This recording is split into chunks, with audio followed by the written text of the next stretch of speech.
Assalamualaikum warahmatullahi wabarakatuh. Perkenalkan, nama saya Vivi Dewati Kasad, mahasiswi Universitas Negeri Gorontalo, jurusan Fisika, Prodi Pendidikan Fisika kelas B. Video kali ini saya buat untuk memenuhi ujian tengah semester saya. Baik, pada kesempatan ini saya akan memaparkan beberapa pertanyaan mengenai mata kuliah pendidikan kewarganegaraan. Baik, langsung saja kita ke pertanyaan pertama. Dalam kondisi seperti ini, apa saja tujuan bersama yang mengikat kita sebagai suatu bangsa dan yang membuat kita merasa perlu untuk mempertahankan nasionalisme Indonesia? Jawaban menurut saya, rasa nasionalisme perlu untuk dipertahankan karena nasionalisme adalah cara yang tepat digunakan untuk menyatukan beberapa perbedaan. Karena nasionalisme lebih mengutamakan kepentingan umum daripada kepentingan individu. Jika nasionalisme dapat tertanam pada setiap individu warga Indonesia, maka negara yang bersifat pluralistis atau negara yang di dalamnya terdapat banyak keragaman dan perbedaan akan menjadi negara yang damai tanpa adanya konflik etnik maupun konflik kefanatikan terhadap daerahnya masing-masing. Oke, selanjutnya kita ke pertanyaan berikutnya. Pertanyaannya, nilai-nilai apakah yang mendukung tercapainya tujuan bersama? Menurut saya, nilai-nilai tersebut, pertama, menjunjung tinggi persatuan dan kesatuan Bhinneka Tunggal Ika.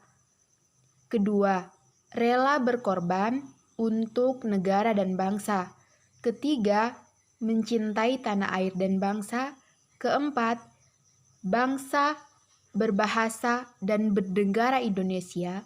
Kelima, menempatkan kepentingan bangsa dan negara di atas kepentingan pribadi dan golongan.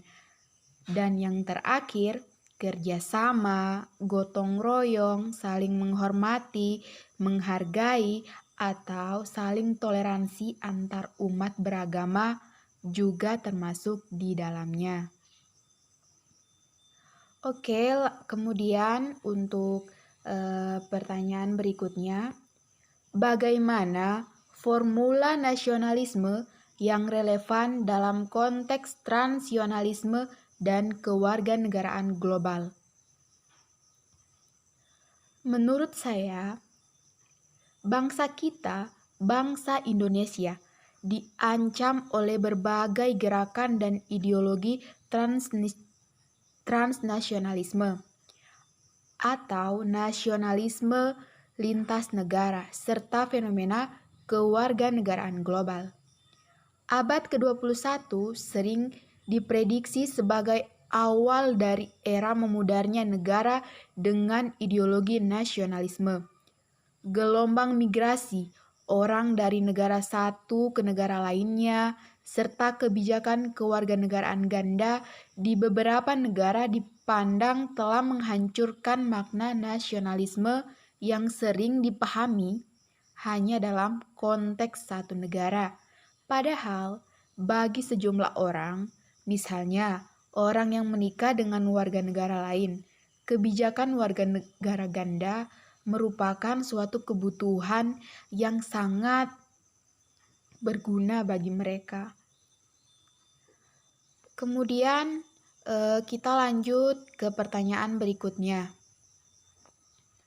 Bagaimana memahami berbagai perubahan dan evolusi makna nasionalisme itu sendiri? Menurut saya, nasionalisme sekarang harusnya kan dapat mengisi dan menjawab tantangan masa transisi.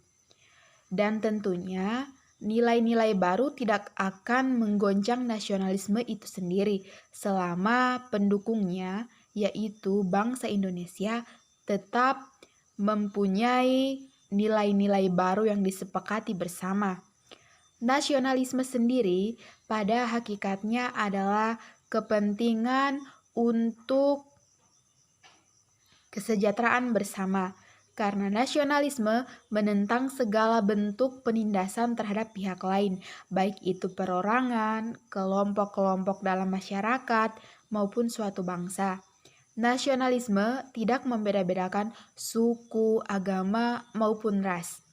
Maka dari itulah berbagai perubahan dan evolusi yang ada seharusnya tidak meruntuhkan nilai-nilai nasionalisme. Kemudian untuk pertanyaan berikutnya, apakah kebijakan mengadopsi kewarganegaraan ganda atau beberapa kewarganegaraan bisa diterapkan di Indonesia tanpa mengurangi nasionalisme bangsa ini? Jawaban menurut saya, sistem kewarganegaraan ganda belum terlalu pantas diterapkan di Indonesia. Sistem ini bisa saja mempengaruhi kedaulatan dan juga bisa mengganggu pertahanan negara. Sistem ini juga bisa saja dimanfaatkan untuk kepentingan pribadi. Misalnya, masyarakat yang diperlakukan tidak adil bisa saja mereka merangkap kewarganegaraan, lalu menjual informasi rahasia kepada negara lain. Nah, oleh karena itu, banyak sekali hal yang harus dipertimbangkan untuk memperlakukan sistem ini, bukan hanya dari sistem hukum, tapi juga sistem politiknya itu harus diperhatikan. Kemudian, untuk pertanyaan berikutnya, apakah elemen-elemen yang mengikat kita sebagai suatu bangsa dapat ditumbuhkan, dipelihara, dan diperkuat seiring dinamika kehidupan bangsa, bernegara, dan bermasyarakat?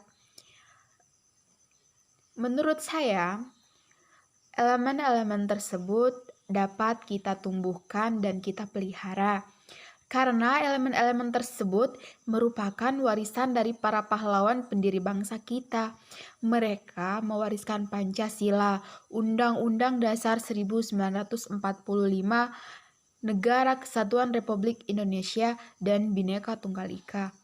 Keempat prinsip ini bersifat dan mengikat seluruh elemen bangsa. Sekian dan terima kasih.